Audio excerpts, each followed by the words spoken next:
per day of COVID-19 for every 100,000 people who live in that state. That means on any given day, only 30 people in the entire state of Vermont got COVID-19. Nearby Maine, which has vaccinated almost 80% of their adults, has seen just 6 new cases per 100,000. But the state with the lowest vaccination rates are seeing 10 to 20 times as many new cases per 100,000 people. It's moving like wildfire through the unvaccinated community. And it's heartbreaking, particularly because it's preventable. That's why we're doing everything we can to get more people vaccinated. And we're seeing real results. In the past 2 weeks, we've seen a 55% increase in the average number of new people getting vaccinated every day. In the last 7 days alone, nearly 3 million Americans have gotten their first shot. That's the highest 7-day total in a month. Importantly, over the past 2 weeks, the 8 states with the highest current case rates have seen a doubling of the number of people newly vaccinated each day. The message is getting through, apparently. Louisiana has seen a 212% increase in the average number of newly vaccinated people in that state per day, going from 3,600 to over 11,000 people vaccinated per day. Arkansas is up 99%. Mississippi is up 125%. Alabama is up 186%, going from 3,200 to 9,150 people vaccinated per day. This will make a big difference. These are encouraging signs. We have to continue our aggressive efforts to vaccinate the unvaccinated. Last week, I announced additional steps to incentivize Americans to get vaccinated, including calling on states to offer $100 for anyone willing to step up and get a vaccination shot. You know, and already Minnesota and New Mexico have done that. North Carolina announced its $100 incentive today. Places that have offered the $100,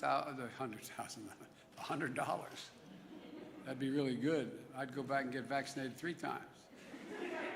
But all kidding aside, offered the $100 to get vaccination have seen an uptick of 25% in daily vaccination rates. We also announced that small and medium-sized businesses will be fully reimbursed for offering paid time off for their employees to get vaccinated and for them to take a child or a parent to get vaccinated. And I announced some tough, sometimes unpopular steps to keep people safe and our economy strong. All federal workers must report their vaccination status or be subject to strict requirements. Any federal worker who does not attest to their vaccination status or is not vaccinated will be required to mask no matter where they work, test 1 to 2 a week, socially distance, and generally will not be allowed to travel for work. I directed my administration to take steps to apply similar standards to all federal contractors. If you want to do business with the federal government, get your workers vaccinated. And I also directed the Pentagon to look at adding COVID-19 to the list of vaccinations that are required for our troops, because the others are required. I approved the Department of Veterans Affairs to require doctors, nurses, and other healthcare workers who care for our veterans to be vaccinated. And the good news is that now many are following the federal government's lead. In the past several days, states and local officials have come out to impose similar vaccination mandates. And the private sector is stepping up as well. Even Fox has vaccination requirements. I want to thank Walmart, Google, Netflix, Disney, Tyson Foods for their recent actions requiring vaccination for employees. Look, I know this isn't easy, but I will have their backs and the backs of other private public sector leaders if they take such steps. But others have declined to step up. I find it disappointing. And worst of all, some state officials are passing laws or signing orders that forbid people from doing the right thing. As of now, 7 states not only banned mask mandates, but also banned them in their school districts, even for young children who cannot get vaccinated. Some states have even banned businesses and universities from requiring workers and students to be masked or vaccinated. And the most extreme of those measures is like the one in Texas that says state universities or community colleges could be fined if it allows a teacher to ask her unvaccinated students to wear a mask. What are we doing? COVID-19 is a national challenge, and it must come together. We have to come together, all of us together, as a country to solve it. Make no mistake, the escalation of cases is particularly concentrated in states with low vaccination rates. Just 2 states, Florida and Texas, account for 1/3 of all new COVID-19 cases in the entire country. Just 2 states. Look, we need leadership from everyone. If some governors aren't willing to do the right thing to beat this pandemic, then they should allow businesses and universities who want to do the right thing to be able to do it. I say to these governors, please help. But if you aren't going to help, at least get out of the way of the people who are trying to do the right thing. Use your power to save lives. I've made it our first and top priority to have a vaccine available for every single American from the day I got elected. That was my priority. Let me be clear. We have a supply for every single American, and that will never change. At the same time, it's also in our national interest to share some of our vaccines with the world, which gets me to the second thing I want to discuss today. From the beginning of my presidency, I've been very clear-eyed that we need to attack this virus globally, not just at home, because it's in America's self-interest to do so. The virus knows no boundaries. You can't build a wall high enough to keep it out. There's no wall high enough or ocean wide enough to keep us safe from the vaccine and from the COVID-19 in other countries. In fact, just like the original virus that caused COVID-19, the Delta variant came from abroad.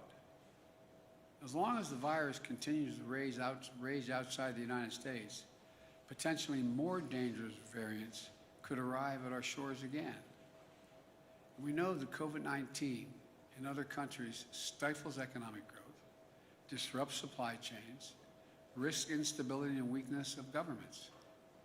And as we've seen in the United States, the key to growing economies is to vaccinate people. So just as the American economy is recovering, it's in all of our interest to have the global economy begin to recover as well. This is about our values. We value inherent dignity of all people, the inherent dignity of everyone. In times of trouble, Americans reach out to offer a helping hand. That's who we are. And I've said before, in the fight against COVID-19, the United States is committed to be the arsenal of vaccines, just as we were the arsenal of democracy during World War II. We're backing up that commitment. We've contributed more than any other nation to COVAX, the collective global efforts delivering COVID-19 vaccines across the world. We've supported manufacturing efforts abroad through our partnerships with Japan, India, Australia, known as the Quad. During my trip to Europe in June, I announced that the United States has purchased a groundbreaking 500 million doses of Pfizer and then donate those doses, to nearly 100 low and middle income countries who don't have the vaccine. Those doses will start to ship at the end of this month. We also announced that we donate 80 million doses of our own vaccine to supply the world, which has already begun. And today, I have an important update. We've already exceeded 80 million doses that have gone out. As of today, the United States has shipped over 110 million doses of U.S. vaccines to 65 countries that are among the hardest hit in the world. Let me say it again. As of today, we have shipped over 110 million doses to 65 nations. According to the United Nations, this is more than the donations of all 24 countries that have donated any vaccine to other countries, including China and Russia, all those nations combined. These vaccine donations from America are free. We're not selling them. There are no demands, no conditions, no coercion attached.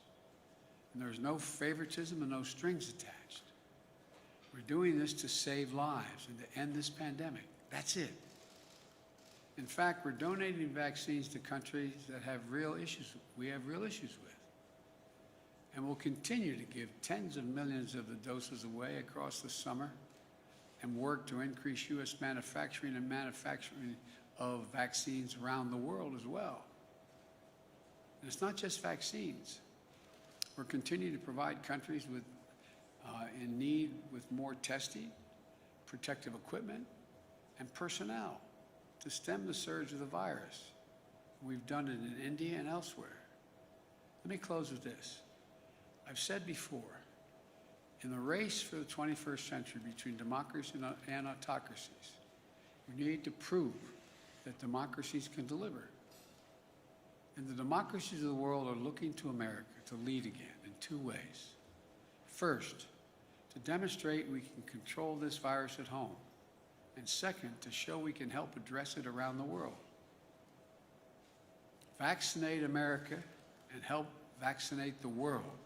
That's how we're about to beat this thing. We're always going to have enough doses for every American who wants one. Our work in donating vaccines to the world is about America following through on our promises and delivering what we say we'll deliver. It's showing how American science and technology, American business and academia, and our government can all work together. Above all, it's proving democracies can deliver. And yet again, that America is back leading the world, not by the example of our power, but by the power of our example.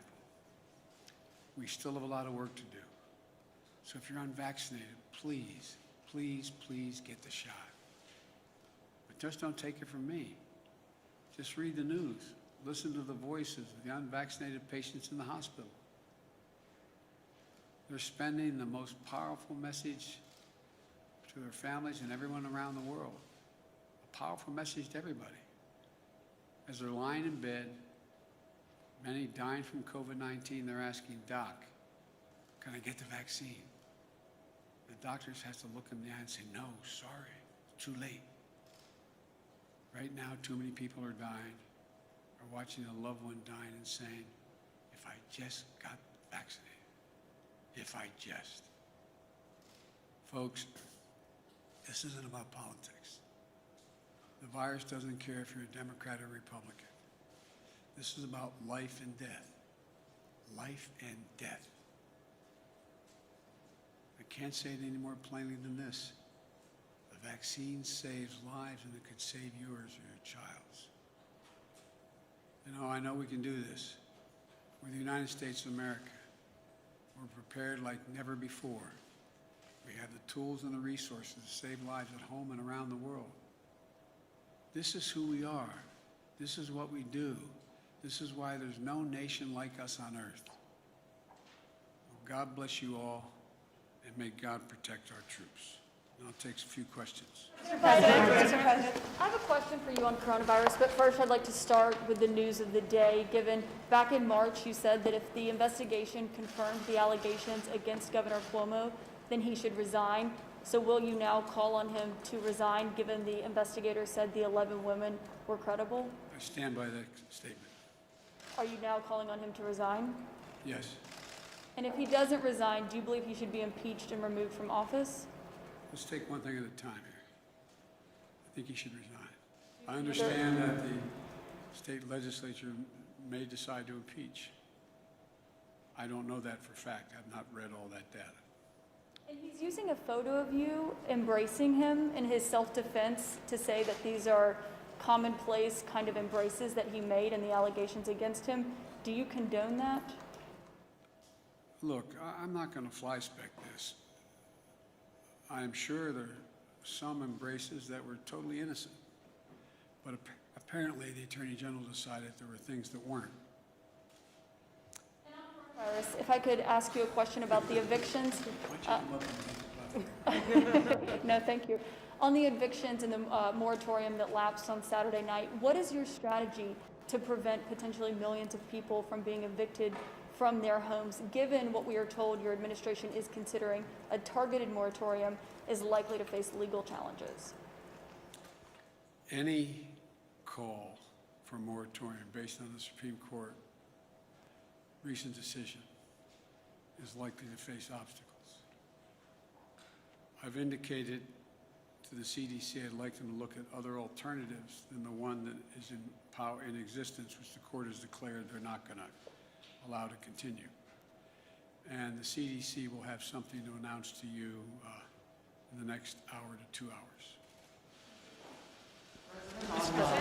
On overseas coronavirus vaccines, should other high-income countries follow the lead of the United States and increase donations to low and middle-income countries?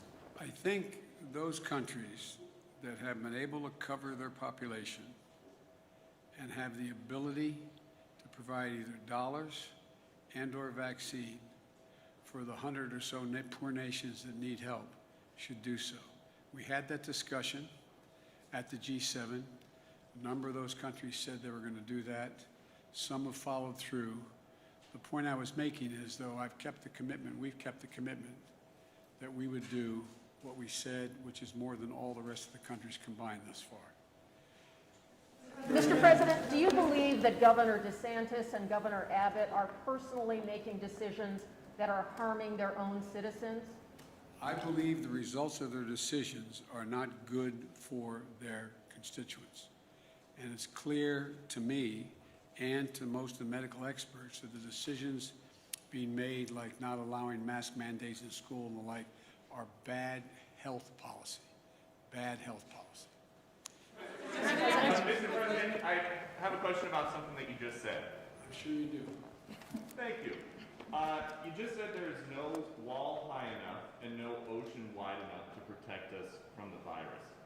So what is the thinking behind letting untested and unvaccinated migrants cross the southern border into U.S. cities in record numbers? There is, what we're doing, we have not withdrawn the order that is sometimes critical or criticized, saying that unvaccinated people should go back across the border. But unaccompanied children is a different story, because that's the most humane thing to do, is to test them and to treat them and not send them back alone. Mr. President. Mr. President, have you spoken with Governor Cuomo today? I have not. And then one other question on the virus. You just said we have to continue our aggressive efforts to get the unvaccinated vaccinated. Other countries have found a lot of success in requiring vaccines in public places. New York City just announced today that they'll require vaccines for restaurants and gyms. Do you think more cities and states should institute rules like that? I do. And are you going to publicly call on them? Should they institute a vaccine passport type system, or it's up to each city and state to figure that out on their own? I'm sorry, what did you say? Do you think that they should institute a vaccine passport type system or some sort of verification to use public spaces? I don't think they need to do that. I think they just need to give the authority of those restaurants or businesses to say, in order to come in, you have to give proof that you've been vaccinated, or you can't come in. Take a couple months. Mr. President, can I ask you about the news of the day? One more on Governor Cuomo. You're calling for him to resign now. My question is, do you think he should be prosecuted? And what is your message to the women who have now accused him of sexually harassing them and abusing them? Look, what I said was, if the investigation of the Attorney General concluded that the allegations are correct, that back in March, that I would recommend he resign. That's what I'm doing today. I've not read the report. I don't know the detail of it. All I know is the end result. Mr. President, one other question on this COVID, if I could, really quickly. It's the eviction moratorium. Can you explain a little bit more why it took so long to have a possible eviction moratorium be put into place? There were people, this expired on Saturday. I'm wondering, there are folks who are saying it took too long for this to happen. Well, look, the court's made it clear that the existing moratorium was not constitutional. It wouldn't stand. And they made that clear back in, I guess, July 15th or July 18th. In the meantime, what I've been pushing for and calling for is we have billions of dollars that we've given to states to provide for rent and utilities for those people who can't afford to stay in their homes because they can't, in apartments, they can't pay their rent. And so we're urging them to distribute those funds to the landlords. I believe that would take care of the vast majority of what needs to be done to keep people in their apartments now. And so that's what we're working on. Some states have done it and some communities have, but they have not. The money is there. It's not, we don't have to send it out. It's been sent out to the states and counties. Billions of dollars for the express purpose of providing for back rent and rent the people who are in the middle of this crisis. And that's there. That's what we're pushing now. And we've been pushing that. That's the immediate thing to do. Take one more question. Mr. President, thank you so much. There was an expectation that you would be announcing again new vaccines to the world today, other than the ones you promised. Are you ready to send more vaccines to the world? And there is a delegation from the White House going to Brazil tomorrow. Are they bringing more vaccines? Are they announcing more vaccines to Brazil? No. Are they announcing more vaccines overall? Overall, and then to Brazil, for the delegation coming to Brazil tomorrow, we will be bringing vaccines. The answer is I don't know whether the delegation going physically has vaccines with them. We have provided vaccines to Brazil. Bringing the announcement, are they announcing there? Well, no. There's a need for several billion doses around the world. We have committed to over 500 million doses, and we're trying to provide for more and provide for the capacity of countries like India to be able to produce the vaccine themselves. And we're helping them do that. That's what we're doing now. And we're trying to, and by the way, it's free. We're not charging anybody anything. And we're trying to do as much as we possibly can. Thank you. We're learning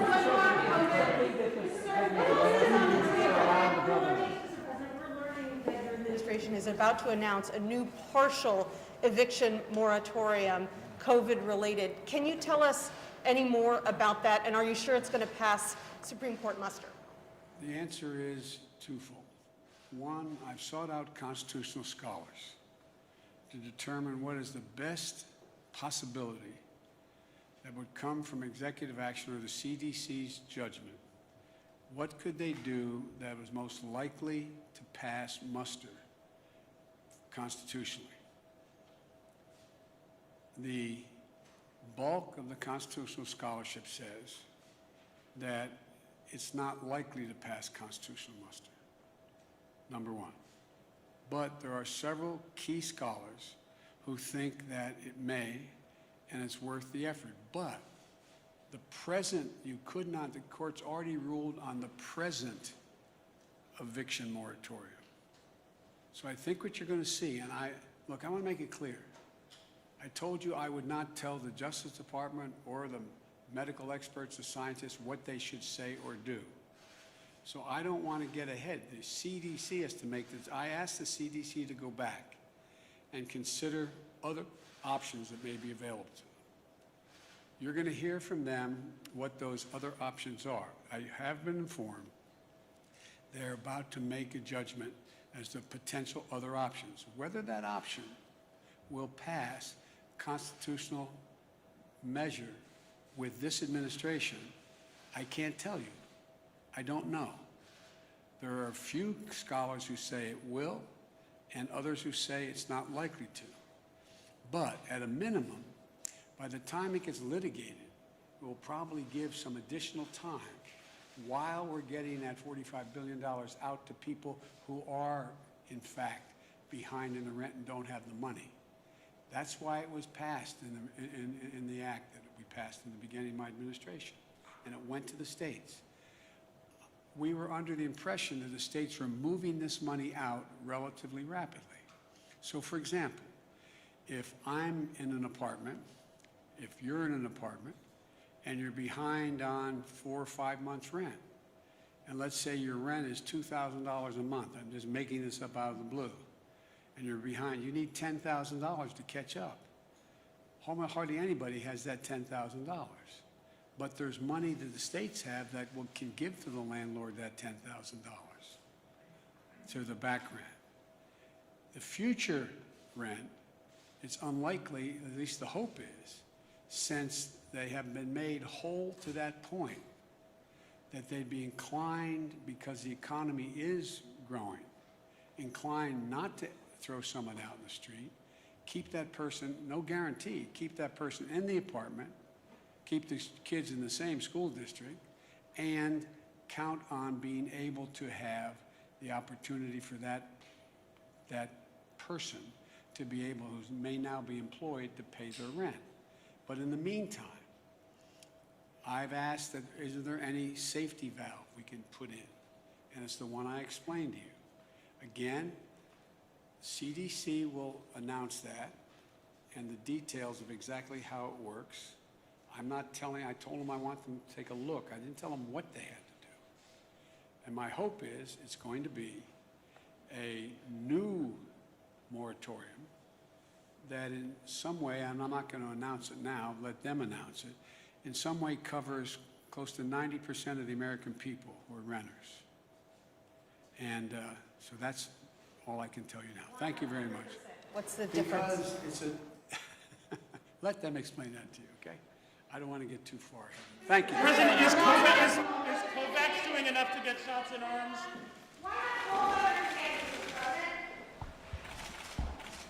To say happy birthday, what? I mean, he knows the message. He knows the message. We had a little discussion when I was down there. He knows the message. He's What are you decided. saying in that discussion? See you all later. Oh, I got my mask. Okay.